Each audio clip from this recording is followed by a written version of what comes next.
Hello मेरे प्यारे बच्चों, कैसे हैं आप सभी लोग? आई होप कि बहुत अच्छे होंगे और पढ़ाई भी कर रहे होंगे। ये लाइन बोले हमें 2 साल बीत गए हैं, लेकिन फिर भी ये लाइन बहुत मिस कर रहे थे हम और आप सभी लोगों को बहुत याद भी कर रहे थे। यूट्यूब की जर्नी हमने बहुत पहले स्टार्ट की थी, जैसा कि आप सबको पता है और वीडियोज़ भी हमारे बहुत आए हैं चैनल पर। पर बीच में कुछ ऐसी कंडीशन थी कि हमने यूट्यूब की जर्नी को कंटिन्यू नहीं कर पाए थे, लेकिन हम मिस हमेशा करते रहे। लेकिन अब जो मैं वापस से यूट्यूब की जर्नी स्टार्ट करता हूँ आज से और बस आप लोगों का साथ और आप लोगों का ढेर सारा प्यार चाहिए हमको। हम मेनली आपके स्क्रीन पर आप देख सकते हैं टारगेट लिखा हुआ है। इसका मतलब ये है कि हम फ़ोकस करेंगे इस बार जो हमारा नीट का एग्ज़ाम होगा, नीट 2024 एंड 25 के एग्ज़ाम को टारगेट करते हुए हम अपने बायोलॉजी के सिलेबस को कंप्लीट करेंगे। बायोलॉजी। हम सबको पता है कि इस चैनल पे हम बायोलॉजी ही पढ़ते हैं। तो हम मेनली फ़ोकस करेंगे बायोलॉजी के चैप्टर्स पर एंड जो हमारा टारगेट होगा नीट 24 एंड नीट 25 हम कैसे पढ़ेंगे, किस तरीके की हमारी स्ट्रैटेजी रहेगी, किस तरीके से हम आगे कंटिन्यू करेंगे। क्या हमारी इस ऐसी स्ट्रैटेजी हो कि हम बहुत अच्छा मार्क्स गेन कर पाएँ नीट एग्ज़ाम में? क्योंकि हम सबको पता है कि बायोलॉजी नीट में 360 मार्क्स का आता है। दैट मीन्स कि ये 50% वेटेज रखता है नीट एग्ज़ाम में। और अगर हमारी बायोलॉजी कहीं से भी वीक रही ना, तो हम रैंक से पीछे तो आएँगे ही आएँगे। इसके साथ-साथ हम बहुत अच्छे कॉलेज को मिस कर देंगे, जो हमें मिल सकता था। क्योंकि यहाँ एफर्ट बहुत ज़्यादा नहीं लगाना है।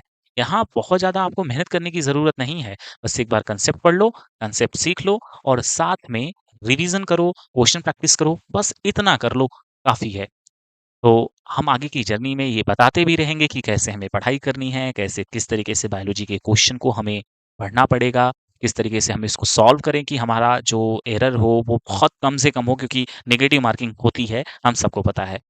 तो चलिए फिर हम स्टार्ट करेंगे और जो हम स्टार्ट करने जा रहे हैं, ये हमारा पहला चैप्टर तो नहीं है फिलहाल, लेकिन हम ये श्योर हैं कि ये चैप्टर नंबर जो है ये चैप्टर 3 ये बहुत इम्पोर्टेंट चैप्टर है क्योंकि यहाँ से जो है नीट में हर बार 2 से 3 क्वेश्चन आए हैं।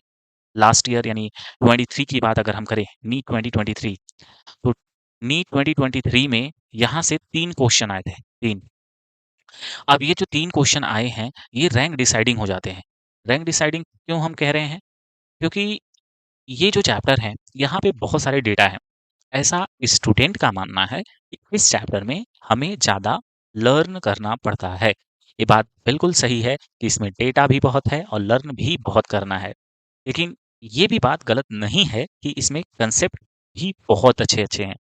तो हम किस तरीके से पढ़ेंगे आगे, किस तरीके से हमारा जो टैकल करने का इस चैप्टर का जो एक सिस्टम होगा, हम आपको एक-एक पॉइंट, एक जहाँ से नीट में क्वेश्चन बन सकते हैं या बनने के चांसेस हैं, हम उसको डिस्कस करते हुए चलेंगे।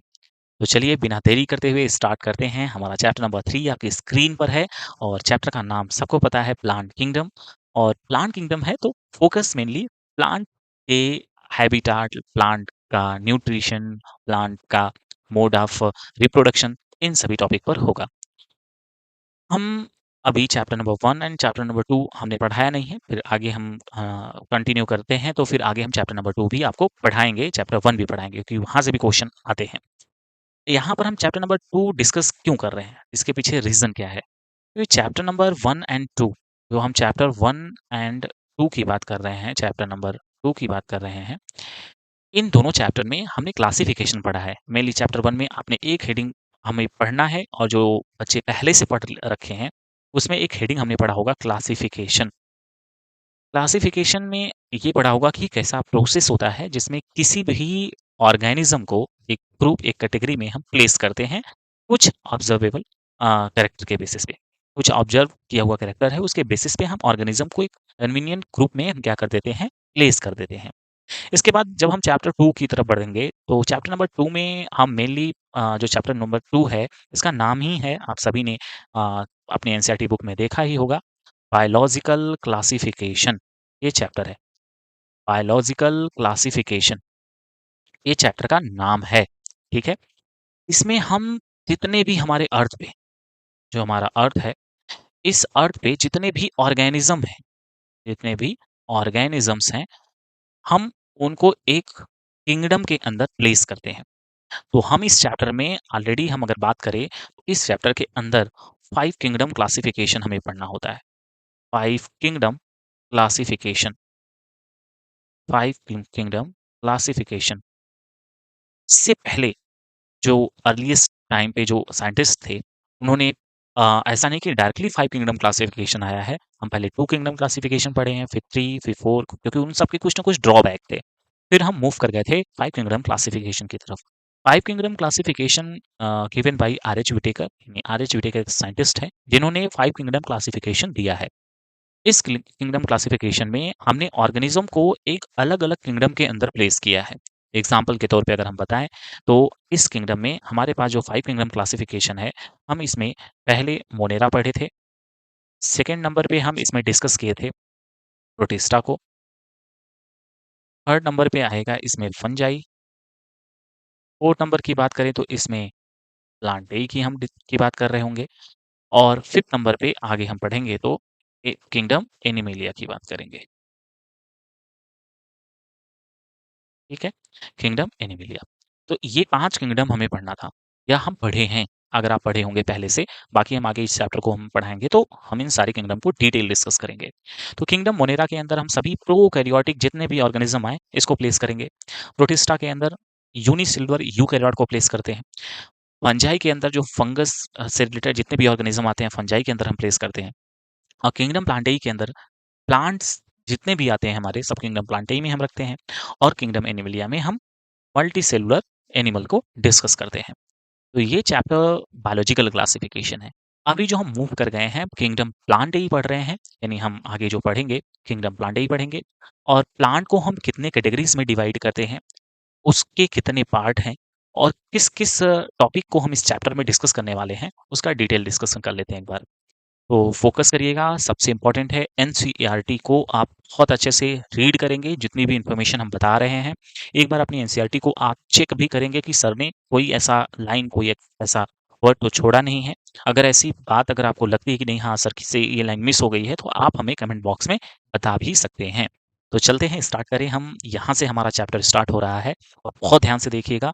जहाँ डाउट आएगा, हम ट्राई करेंगे कि डाउट बने ना, पर अगर आ रहा है, तो आप कमेंट में हमें लिख के बता सकते हैं। तो यहाँ फ़ोकस करें, तो किंगडम प्लांटेई को हम मेनली 2 सब किंगडम में डिवाइड करते हैं, क्रिप्टोगैमी एंड फेनरोगैमी। 2 सब किंगडम में हम इसमें क्या करेंगे, डिवाइड करेंगे। एक है क्रिप्टोगैमी एंड दूसरा है फेनरोगैमी। हम इसके लिए हम ये लिख सकते हैं, seed sorry plant plant without seed, plant without seed. और हम इसके लिए ये लिख सकते हैं, plant with seed, plant with seed. यानी क्रिप्टोगैमी के अंदर उन प्लांट को प्लेस किया जाएगा जिसके पास सीड नहीं बनते हैं। यानी इसके अंदर हम उस प्लांट को प्लेस करेंगे जिसमें सीड नहीं बनेंगे। फेनरोगैमी के अंदर उस प्लांट को हम प्लेस करेंगे जिसमें सीड बनेंगे। यानी सीड बियरिंग प्लांट फेनरोगैमी में है, और सीड अब्सेंट है, वो हम क्रिप्टोगैमी में रखेंगे। तो इसको अगर हम डिवीजन में क्रिप्टोगैमी को डिवाइड करें, तो इसके अंदर हम थैलोफाइटा यानी सिंपलेस्ट प्लांट इसमें रखते हैं, ब्रायोफाइटा, टेरिडोफाइटा एंड फेनरोगैम को हम स्पर्मेटोफाइटा के अंदर क्या करते हैं, डिवाइड करते हैं, डिवीजन करते हैं इसका। क्योंकि इसमें फाइलम पढ़ना नहीं है, हमें डिवीजन ही पढ़ना होता है। फाइलम के प्लेस पर हमें पहले से पता होना चाहिए कि हम एनिमल के लिए फाइलम पढ़ते हैं, प्लांट के लिए डिवीजन वर्ड यूज करते हैं। ठीक है? तो थैलोफाइटा के अंदर जो हम डिस्कस करेंगे वो एल्गे ही आएगा हमारा। ठीक है? एल्गी। और फंजाई तो हम किंगडम फंजाई के अंदर डिटेल डिस्कस करते हैं, लेकिन ये भी एक थैलोफाइटा की कैटेगरी में है, इसलिए यहाँ पर इसको डिवाइड किया गया है। लेकिन हमें यहाँ पढ़ना नहीं है इस फंजाई वाले पार्ट को, ठीक है? इसको पढ़ना नहीं है, हमें एल्गी पढ़ना है। ये थैलोफाइटा के अंदर आता है। ब्रायोफाइटा में थोड़ा-सा एडवांस, एल्गी से थोड़ा एडवांस हम ब्रायोफाइटा के अंदर डिस्कस करते हैं, और फिर उसके बाद और भी एडवांस की तरफ बढ़ते हैं, तो वो टेरिडोफाइटा हमारा होगा। एंड नेक्स्ट अगर हम जो हम स्पर्मेटोफाइटा की बात कर रहे हों, तो इसमें seed bearing plant, gymnosperm and angiosperm यानी हायर प्लांट की तरफ हम हायर प्लांट को डिस्कस करेंगे। सबसे इंपॉर्टेंट है स्टूडेंट, फोकस करना, इसमें हम ये बात बता रहे हैं आपको कि हम इवोल्यूशन जैसे हुआ है हमारा, जैसे इवोल्यूशन कैसे हुआ मतलब सबसे सिंपलेस्ट जो प्लांट है, प्लांट की कैटेगरी है, वो एल्गी है। एल्गी से लाइफ जो है हायर प्लांट की तरफ गई है। वो हायर प्लांट कौन था या कौन है? अभी है वो एंजियोस्पर्म। एंजियोस्पर्म एंजियोस्पर्म प्लांट ये हायर प्लांट्स हैं। एल्गी से जो लाइफ है, जैसे-जैसे नेचर चेंज हुए, वैसे-वैसे एल्गी में कुछ एल्गी मॉडिफिकेशन उनका मॉडिफिकेशन हुआ या एडाप्टेशन के बिहाफ पर वो अपने आप को सर्वाइव करने के लिए उसके अंदर कुछ चेंजेस आए होंगे, ऐसा हम मानते हैं। क्योंकि इवोल्यूशनरी रिलेशनशिप इनके बीच में है, कनेक्टिविटी है एक-दूसरे के साथ। क्योंकि आगे जब हम इन ग्रुप को डिस्कस कर रहे होंगे, तो हमें पता चलेगा कि हाँ, कुछ ऐसे फीचर हैं जो इससे पहले मिल रहे थे या कुछ ऐसे फीचर हैं जो पहले के ग्रुप में मिले हमको। तो एल्गी से लाइफ ब्रायो की ब्रायोफाइट की तरफ गई, ब्रायो से लाइफ टेरिडो की तरफ गई, टेरिडो से जिम्नो आया और जिम्नो से लाइफ एंजियोस्पर्म की तरफ गई है। तो इस तरीके से लाइफ आगे बढ़ी है। इस स्लाइड में आपने ये सीखा कि किंगडम प्लांटेई को हम 2 सब किंगडम में डिवाइड करते हैं, cryptogamy that plants without seed, ठीक है? ऐसे प्लांट जो बिना सीड के होते हैं। फेंड्रोगैमी में ऐसे प्लांट आएँगे जो जिसके अंदर सीड बनेगा, ठीक? क्रिप्टोगैमी को हम मेनली 3 कैटेगरीज़ में डिवाइड करते हैं, वो है उसका डिवीज़न और डिवीज़न में हम बात कर रहे हैं थैलोफाइटा, ब्रायोफाइटा एंड टेरिडोफाइटा। ऐसे ही अगर हम फेंड्रोगैमी की बात कर रहे हों, तो फेंड्रोगैमी को हम डायरेक्टली आप यहाँ से डिवाइड कर सकते हैं फेंड्रोगैमी को जिम्नोस्पर्मी एंड एंजियोस्पर्मी पर Spermatophyta is the better option, ठीक? तो स्पर्मेटोफाइटा में हम डिवाइड करते हैं, आफ्टर दैट हम इसको जिम्नो और एंजियो में पढ़ते हैं।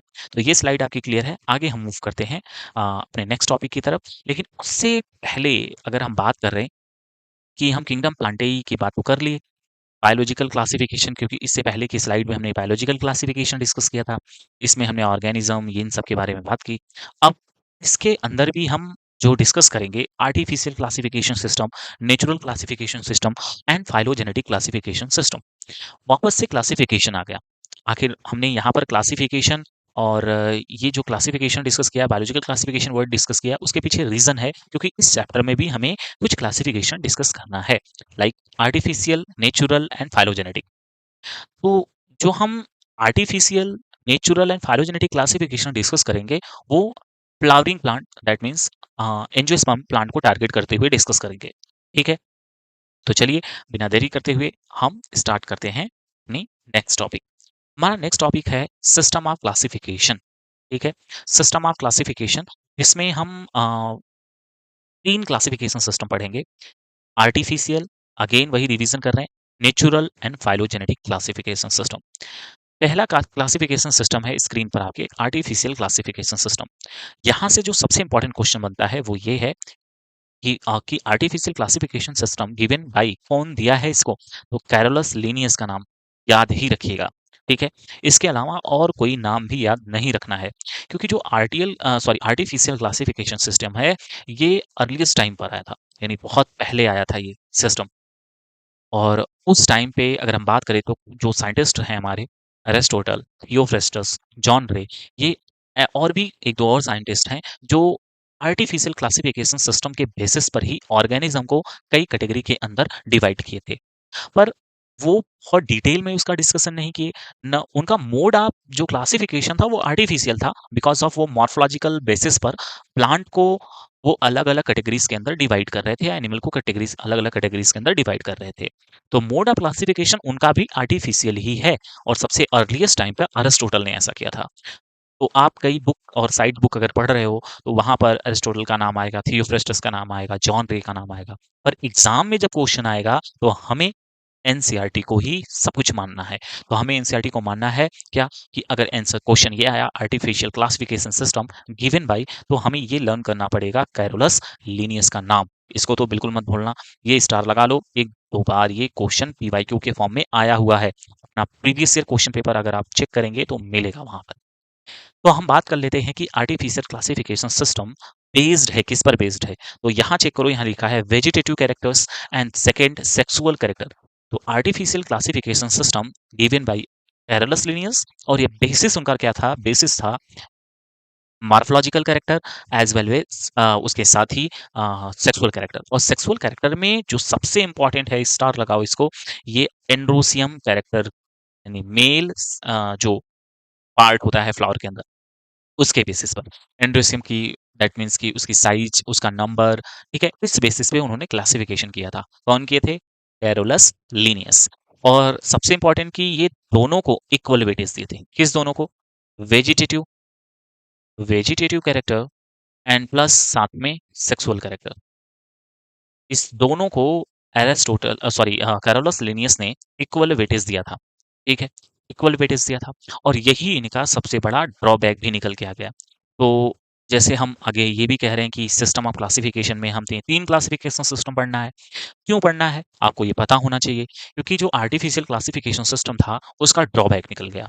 तो इसका इसके अल्टरनेट में एक नया क्लासिफिकेशन सिस्टम बनाया गया, नेचुरल क्लासिफिकेशन सिस्टम, जो इसके ड्रॉबैक थे उसको हटाने के लिए। ठीक है? तो आर्टिफिशियल क्लासिफिकेशन में केवल हमने मॉर्फोलॉजिकल कैरेक्टर एज और साथ में सेक्सुअल कैरेक्टर जिसमें एंड्रोसियम स्ट्रक्चर की बात की है। इस बेसिस पे कैरोलस लिनियस ने जो फ्लावरिंग प्लांट थे, फिर से सुन लो, फ्लावरिंग यानी एंजियोस्पर्म में प्लांट थे, उसको उन्होंने कैटेगराइज कर दिया था। तो ड्रॉबैक सबसे पहला उनका ये था, फर्स्ट ड्रॉबैक क्या था? Separate, closely related, closely related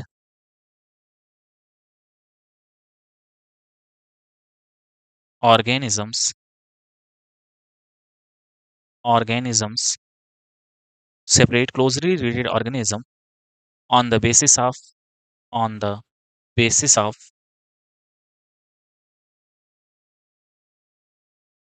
few characters। कुछ ये पहला ड्रॉबैक था कि फ्यू कैरेक्टर के बेसिस पर वो क्लोजली रिलेटेड ऑर्गेनिज्म को सेपरेट कर रहे थे। आर्टिफिशियल क्लासिफिकेशन में हुआ क्या, उसका ड्रॉबैक क्या था? जो सबसे पहला ड्रॉबैक उनका ये था कि कुछ कैरेक्टर के बेसिस पे, बहुत कम कैरेक्टर के बेसिस पे, ये क्लोजली रिलेटेड जो ऑर्गेनिज्म होते थे, जो क्लोजली रिलेटेड ऑर्गेनिज्म है, उसको वो सेपरेट कर रहे थे। सेकंड, जो सबसे बड़ा ड्रॉबैक उनका ये था, give equal weightage,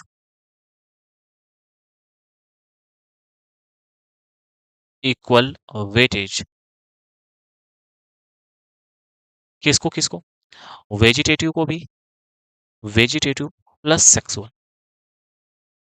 sexual and vegetative characters को उन्होंने इक्वल वेटेज दे दिया। और एनसीईआरटी पढ़ो अच्छे से, उसमें लिखा है कि जो वेजिटेटिव कैरेक्टर्स है, ये जो वेजिटेटिव कैरेक्टर है, इजिली अफेक्टेड बाय इन्वायरमेंट, ये बहुत आसानी से इन्वायरमेंट से अफेक्टेड हो सकता है, क्योंकि कहीं पे टेम्परेचर हो सकता है ज़्यादा हो, कहीं टेम्परेचर कम हो। ऐसे कंडीशन में लीफ का स्ट्रक्चर अलग हो सकता है, स्टेम की हाइट अलग हो सकती है, स्टेम प्लांट का स्ट्रक्चर कंप्लीटली अलग हो सकता है। तो क्या हम उसको दूसरा प्लांट बना देंगे? तो ये इनका सबसे बड़ा ड्रॉबैक था कि इन्होंने इक्वल वेटेज दे दिया। इनको ज़्यादा वेटेज किस पर देना था? इनको ज़्यादा वेटेज अगर देना था तो वो सेक्सुअल कैरेक्टर पे देना था। पर ये इक्वल वेटेज देती है वेजिटेटिव कैरेक्टर को। तो एनसीईआरटी ये लिख भी रही है और सही भी बात है। आप भी सोचो कि जहाँ भी टेम्परेचर ज़्यादा होगा, अगर सेम प्लांट, कोई टेम्परेट रीजन में है और कोई एक प्लांट जो है वो एक फॉरेस्ट में है, जैसे अमेज़न के फॉरेस्ट में है। ऐसे कंडीशन में उन जगहों पे या ट्रॉपिकल रीजन में है, ऐसे कंडीशन में दोनों जगह पे प्लांट का स्ट्रक्चर तो अलग-अलग हो जाएगा। ऐसे केसेस में हम दोनों प्लांट, जबकि दोनों सेम हैं, पर दोनों प्लांट को क्या हम अलग मानते हैं या मान सकते हैं? तो ये इनका ड्रॉबैक था। और इसके अल्टरनेट में इसके ड्रॉबैक को कम करने के लिए एक नया क्लासिफिकेशन सिस्टम लाया गया, और वो क्लासिफिकेशन सिस्टम है नेचुरल क्लासिफिकेशन सिस्टम या नेचुरल सिस्टम ऑफ क्लासिफिकेशन। ठीक है? अब यहाँ जो सबसे इम्पोर्टेंट है, नेचुरल सिस्टम ऑफ क्लासिफिकेशन में जो क्वेश्चन आएगा वो ये, गिवन बाय, किसने दिया इसको? तो नाम याद रखना, George Bentham and Joseph Dalton Hooker, ये नाम याद रखना। पहला नाम ये याद रखना है यहाँ से कि artificial classification system Carolus Linnaeus, और natural classification system Bentham and Hooker, इन दो साइन। और ये सब अगर हम बात करें पीवाई की उठा के देखना आप, ये जो क्वेश्चन है नेचुरल का, ये बहुत बार पूछा गया है। ठीक है? बेसिस क्या था इनका? बेसिस ये था क्योंकि वहाँ ड्रॉबैक निकला था, तो इन्होंने एक्सटर्नल फीचर तो लिया ही, ठीक है? ये डबल 2 बार फीचर आ गया है, तो इस पर फोकस मत करिए। एक्सटर्नल फीचर तो ये इन्होंने ये क्या किया? कंसीडर तो किया, लेकिन साथ में ये इंटरनल फीचर को भी कंसीडर कर लिए। और उस इंटरनल फीचर में क्या-क्या था? अल्ट्रा स्ट्रक्चर, एनाटॉमी, प्लांट की एनाटॉमी, एम्ब्रियोलॉजी, प्लांट की फाइटोकेमिस्ट्री। और इस इंटरनल स्ट्रक्चर को जब वो सेलेक्ट किए, तो बहुत सारी प्रॉब्लम यानी जो फ्यू कैरेक्टर के बेसिस पर जो सेम प्लांट अलग हो रहे थे, वो सब क्या होने लगे, एक एक ही ग्रुप के अंदर आने लगे। तो नेचुरल सिस्टम ऑफ क्लासिफिकेशन जो बेंथम एंड हुकर ने दिया, ये external feature plus as well as internal feature दोनों पर बेस्ड है, ठीक है? तो इंटरनल का कई बार आपसे क्वेश्चन पूछ सकता है, क्या-क्या हो सकता है इंटरनल में? Ultra structure, anatomy, embryology, phytochemistry, ये बेसिस था उसका। ओके? आपको ये क्लियर हो गया होगा। अब हम मूव करते हैं जो थर्ड क्लासिफिकेशन सिस्टम था। आप ये क्वेश्चन पूछ सकते हैं कि सर, आपने बता दिया कि आर्टिफिशियल का ड्रॉबैक आ गया था, इसलिए नेचुरल लाया गया। तो नेचुरल का क्या कोई ड्रॉबैक था, जिसकी वजह से फाइलोजेनेटिक आ गया? तो हम ये कहें कि जो फाइलोजेनेटिक क्लासिफिकेशन सिस्टम है, ये मोर एडवांस है और मोर करेक्ट है। क्योंकि वहाँ पर भी कहीं न कहीं कुछ इंटरनल और एक्सटर्नल स्ट्रक्चर पे कुछ चेंजेस हो सकते थे। मतलब ऐसा नहीं कि होता ही है, या चांसेस हैं, मतलब पॉसिबिलिटी है। लेकिन फाइलोजेनेटिक क्लासिफिकेशन जो एडवांस है, मॉडर्न है, और टैक्सोनॉमिस्ट आज इस क्लासिफिकेशन सिस्टम का यूज़ करके ऑर्गेनिज़्म को एक ग्रुप के अंदर या उसके अंदर के कैरेक्टर को क्या करते हैं, एनालिसिस करते हैं। तो फाइलोजेनेटिक क्लासिफिकेशन मेनली जो बेस्ड है, वो इवोल्यूशनरी रिलेशनशिप पर बेस्ड है। ठीक है? यानी जैसे एक ऑर्गेनिज़्म दूसरे ऑर्गेनिज़्म से किस तरीके से कनेक्टेड है, और ये सबसे एडवांस है। आगे भी ये चलता रहेगा क्योंकि इसमें गलती होने के चांसेस कम हैं। आर्टिफिशियल के ड्रॉबैक आ गए, नेचुरल बनाया गया। नेचुरल में कुछ न कुछ कमी रहती थी या कुछ गलतियाँ होने के चांसेस थे, पर फाइलोजेनेटिक क्लासिफिकेशन सिस्टम में गलती होने के चांसेस बहुत ज़्यादा कम हैं। क्योंकि ये इवोल्यूशनरी रिलेशनशिप पर बेस्ड है, यानी हम किसी एक प्लांट को अगर ऑब्जर्व कर रहे हैं, तो उस प्लांट का जो उसके पहले के प्लांट हैं, उसके साथ कनेक्शन क्या है? जैसे हमने पहले डिस्कस किया कि जो एल्गी है, ये एडाप्टेशन करके एंजियोस्पर्म प्लांट बनाया होगा। पर इसके लिए हमें एक सबूत तो चाहिए। हमें तो पता तो होना चाहिए कि किस तरीके से एल्गी ने इवोल्यूशन किया होगा, किस तरीके से एल्गी इवोल्यूट होके एंजियोस्पर्म बनाया होगा। क्या कुछ कैरेक्टर हमें मिल रहे हैं कि हम जिसके बेसिस पे ये कह दें कि नहीं, एल्गी से ही लाइफ आगे जो हायर प्लांट बने हैं। तो ये जो रिज़ॉल्व किया वो फाइलोजेनेटिक क्लासिफिकेशन सिस्टम। तो फाइलोजेनेटिक क्लासिफिकेशन इवोल्यूशनरी रिलेशनशिप पर बेस्ड है। और इसमें जो सबसे इम्पोर्टेंट है कि इसको हम सॉल्व करने के लिए use various method for solve difficulties for classification. हम इसको सॉल्व करने के लिए बहुत सारे वेरियस मेथड का यूज़ करेंगे। ठीक है? ऐसा क्यों? क्योंकि फाइलोजेनेटिक या एवोल्यूशनरी जो क्लासिफिकेशन है, इसके लिए हमें फॉसिल्स की नीड चाहिए, मतलब नीड होगी फॉसिल्स की। और फॉसिल्स ऑलवेज अवेलेबल नहीं रहेंगे। फॉसिल्स हमेशा कहाँ मिल सकते हैं? तो ऐसे कंडीशन में कुछ और हमने मेथड को चुन लिया, और जिस मेथड का यूज करके हम फाइलोजेनेटिक क्लासिफिकेशन सिस्टम को हम फॉलो करेंगे, और ऑर्गेनिज्म को एक कन्वीनियंट ग्रुप या कैटेगरीज के अंदर प्लेस कर रहे होंगे, या हम रिलेशन निकालेंगे कि ये ऑर्गेनिज्म इस दूसरे ऑर्गेनिज्म से किस तरीके से कनेक्टेड है। तो फॉसिल्स हमें मिल नहीं सकता था क्योंकि उसकी डिफिकल्टीज थी फाइलोजेनेटिक की। तो हमने अलग अलग मेथड बना लिए, जिसमें हमारा पहला मेथड हम डिस्कस करेंगे इसमें, न्यूमेरिकल टेक्सोनॉमी। ये पहला मेथड है हमारा। न्यूमेरिकल टेक्सोनॉमी में कंप्यूटर का यूज करते हैं। इसके लिए एक जो भी ऑब्जर्वेबल कैरेक्टर है हमारे, सपोज दैट आप किसी प्लांट को देखें, किसी भी प्लांट को आपने देखा। जब आप किसी प्लांट को देखें, तो उस प्लांट में कितने भी जितने कैरेक्टर हैं, उस कैरेक्टर को आपने कोड या कोई नंबर असाइन कर दिया। लाइक जैसे प्लांट में पेटल्स होते हैं, तो हम उसको ट्राइमेरस, टेट्रामेरस, पेंटामेरस। एंड आप देखेंगे फ्लोरल फार्मूला जब हम पढ़ रहे होंगे, तो उसमें कैलिक्स के सी वर्ड यूज करते हैं उसमें, जैसे कोरोला के लिए सी, कैलिक्स के लिए के। ठीक है? तो हम जो सिंबल या कोड असाइन करने लगे, जो कैरेक्टर हमें मिल रहे थे, तो पहला ये क्या न्यूमेरिकल टेक्सोनॉमी में कि हमने कंप्यूटर यूज किया। जो भी हमें कैरेक्टर दिख रहे थे, कंप्यूटर उसके लिए यूज़ नहीं किया, बल्कि हमने जो कैरेक्टर देखा, उसको हमने नंबर और कोड असाइन कर दिया, और उसको कंप्यूटर में फीड कर दिया। बात समझो, फोकस करो। मान लो कि एक प्लांट है, मान लो एक नया प्लांट मिला आपको, और इस प्लांट में आपको 50 कैरेक्टर मिल गए। आपने हर एक कैरेक्टर को एक कोड असाइन करे, क्योंकि सबका नाम तो लिखा नहीं जा सकता, या लिख सकते हैं तो बहुत ज़्यादा लेंदी डेटा हो जाएगा। तो हर किसी का एक कोड दे दिया गया। जैसे एग्ज़ाम्पल ले लें, कैलिक्स के लिए हम के जो है कोड यूज़ करते हैं, कोरोला के लिए सी यूज़ करते हैं। अगर 4 पेंटा में अगर पेटल्स 5 हैं तो पेंटामेरस 5 वर्ड यूज़ करते हैं उसमें। तो नंबर और कोड हमने असाइन कर दिया। मान लो ये प्लांट है, इसके 50 कैरेक्टर मिल गए हमको और हमने उसको कंप्यूटर में फीड कर दिया कोड के बेसिस पे। और जैसे ही हम एंटर प्रेस करेंगे, अगर उस प्लांट से रिलेटेड इन्फॉर्मेशन हमारे पास पहले से होगी, तो हम इनडायरेक्टली कंप्यूटर की हेल्प से उस प्लांट के ग्रुप के पास पहुंच जाएंगे। जब हम उस प्लांट के ग्रुप के पास पहुंचेंगे, तो हम जो प्लांट हम नया देखे हैं, हमें ये आइडिया लग जाएगा कि प्लांट आज से डिस्कवर्ड नहीं, पहले से डिस्कवर्ड है। तो हमें बहुत सारा इसके पीछे टाइम वेस्ट करने की जरूरत नहीं पड़ेगी। तो न्यूमेरिकल टेक्सोनॉमी में कंप्यूटर का यूज किया गया और उस हमने जो कैरेक्टर ऑब्जर्व किया उसमें नंबर और कोड असाइन कर दिए गए। और सबसे इंपॉर्टेंट इसमें थर्ड नंबर पे ये क्वेश्चन बन सकता है आपसे, इसमें इक्वल इंपॉर्टेंस दिया गया हर एक कैरेक्टर को इक्वल इंपॉर्टेंस दिया गया। और सबसे इंपॉर्टेंट ये था कि एक टाइम में हंड्रेड्स ऑफ कैरेक्टर को कंसीडर करके प्रोसीड किया जा सकता है। मान लो कि इसमें 50 कैरेक्टर हैं और 50 कैरेक्टर को हमने फीड किया कंप्यूटर के अंदर और इंटर प्रेस किया। तो जैसे ही प्रेस करेंगे, हमारे पास अगर डेटा, हमारे पास जो प्लांट के डेटा है, अगर उसमें इसके 50 कैरेक्टर किसी प्लांट के ग्रुप में मिल रहे हैं, तो ये प्लांट हम उस ग्रुप के अंदर रख देंगे। बोलो। तो इस तरीके से हम न्यूमेरिकल टेक्सोनॉमी का यूज करके फाइलोजेनेटिक क्लासिफिकेशन की डिफिकल्टी को सॉल्व करते हैं। अब आते हैं सेकंड नंबर पे। जो सेकंड मेथड था फाइलोजेनेटिक क्लासिफिकेशन की डिफिकल्टी को सॉल्व करने के लिए, वो था साइटोटैक्सोनॉमी। और इसमें साइटोलॉजिकल इंफॉर्मेशन पे बेस्ड होता है। ये जो है साइकोलॉजिकल इंफॉर्मेशन बेस्ड है। मेनली हम बात करते हैं क्रोमोसोम के नंबर पे, स्ट्रक्चर एंड उसके बिहेवियर पे। आप ये क्वेश्चन पूछ सकते हैं कि सर साइटोलॉजी या साइटोटैक्सोनॉमी के अंदर तो उसमें सेल का माइटोकॉन्ड्रिया भी आ सकता है, क्लोरोप्लास्ट आ सकता है, उसके अंदर जो अनदर ऑर्गेनेल्स हैं वो आ सकते हैं। आपने ये क्रोमोसोम को क्यों सेलेक्ट किया या क्रोमोसोम को एनसीईआरटी ने क्यों लिखा? तो हम ये लिख दें, अगर यहाँ ध्यान से फोकस करना और इसको अपने एनसीईआरटी में भी लिख लो आप। इसको हम कैरियोटैक्सोनॉमी बोले तो बेटर है। कैरियो सॉरी यहाँ प्लेस नहीं है, ऊपर लिख देते हैं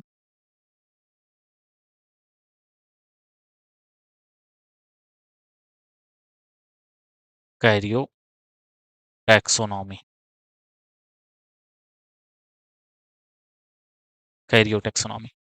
कैरियो कैरियो वर्ड हम न्यूक्लियस के लिए यूज करते हैं या क्रोमोसोम के लिए यूज करते हैं। तो कैरियोटैक्सोनॉमी इज द बेटर अगर हम साइटोटैक्सोनॉमी के प्लेस पर लिखें इसको, तो बिकॉज ऑफ इसमें हमने क्रोमोसोम के नंबर स्ट्रक्चर एंड बिहेवियर की बात करेंगे। अब आप ये भी तो पूछ सकते हैं सर कि क्रोमोसोम को ही क्यों सेलेक्ट किया गया, माइटोकॉन्ड्रिया इन सबको क्यों सेलेक्ट नहीं किया गया? अभी हमने इसके बारे में डिस्कस किया था। वो इसलिए कि अगर हम आपसे सपोज करो कि हमने माइटोकॉन्ड्रिया को सेलेक्ट कर लिया या क्लोरोप्लास्ट को सेलेक्ट कर लिया, क्लोरोप्लास्ट का नंबर लीफ में ज्यादा होगा या स्टेम में ज्यादा होगा? आप आंसर देंगे सर वो कैसी बात कर रहे हैं, ये तो कॉमन सी बात है कि लीफ जो है फोटोसिंथेसिस में इन्वॉल्व होता है, तो लीफ में क्लोरोप्लास्ट का नंबर ज्यादा होगा। अगर सपोज करो कि हमें कोई एक ऐसा सेल मिल गया सेम प्लांट का, जो हमने स्टेम से ले लिया, रूट से ले लिया, और एक सेल ले लिया हमने लीफ से, और उसके अंदर अगर हमने सेलेक्ट कर लिया कि हमने प्लास्टिड या क्लोरोप्लास्ट के बेसिस पे हमें ये आइडेंटिफाई करना है कि ये कौन सा प्लांट है। तो आप बताओ कि प्लांट का सेम प्लांट का दो सेल हमने लिया लेकिन प्लेसेस अलग अलग हैं। कुछ में मतलब लीफ में क्लोरोप्लास्ट का नंबर मान लो 50 है, और स्टेम के अंदर या आप चेक करो या रूट के अंदर चेक करो तो उसमें क्लोरोप्लास्ट का नंबर बहुत कम है। वैसे क्लोरोप्लास्ट या प्लास्टिड प्लास्टिड की बात करें तो बहुत कम है वहां पर।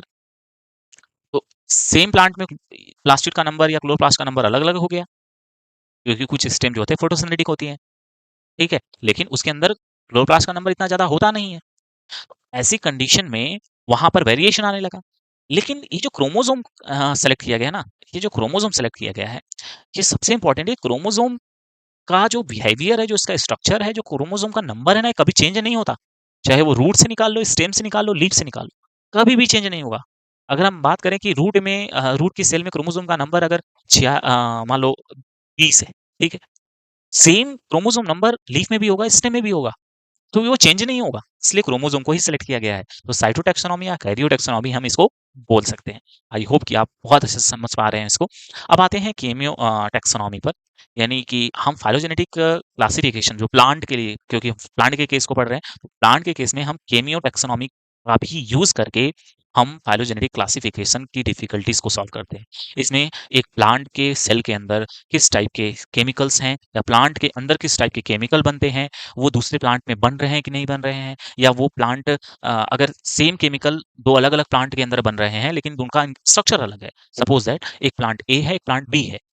ये प्लांट ए जो है इसका इस बाहर से देखने में इसका स्ट्रक्चर कंप्लीटली अलग है। दूसरा प्लांट है, उसका भी स्ट्रक्चर बिल्कुल अलग है। लेकिन उसके अंदर कुछ ऐसे केमिकल हैं जो कॉमन हैं। तो हम देखेंगे कि हाँ, ये कहीं न कहीं एक-दूसरे से क्या है कनेक्टेड है, एक-दूसरे से इसका रिलेशन है, इसलिए इस प्लांट में और इस प्लांट में कुछ न कुछ सिमिलरिटीज़ मिल रही है। तो केमिकल के बेसिस पर भी हम फाइलोजेनेटिक क्लासिफिकेशन पढ़ते हैं। तो इसके साथ ही आज जो हम बात करें, तो आज की क्लास यहीं पर हम एंड करेंगे और आगे की जो टॉपिक हमें डिस्कस करनी है, एल्गी, ब्रायोफाइट, टेरिडोफाइट, जिम्नो और एंजियो, तो हम इसको एक-एक वीडियो में हम आप आएँगे और बहुत ही अच्छे से फिर मिलते हैं। समझाएँगे आपको। Thank you so much. Thanks for watching.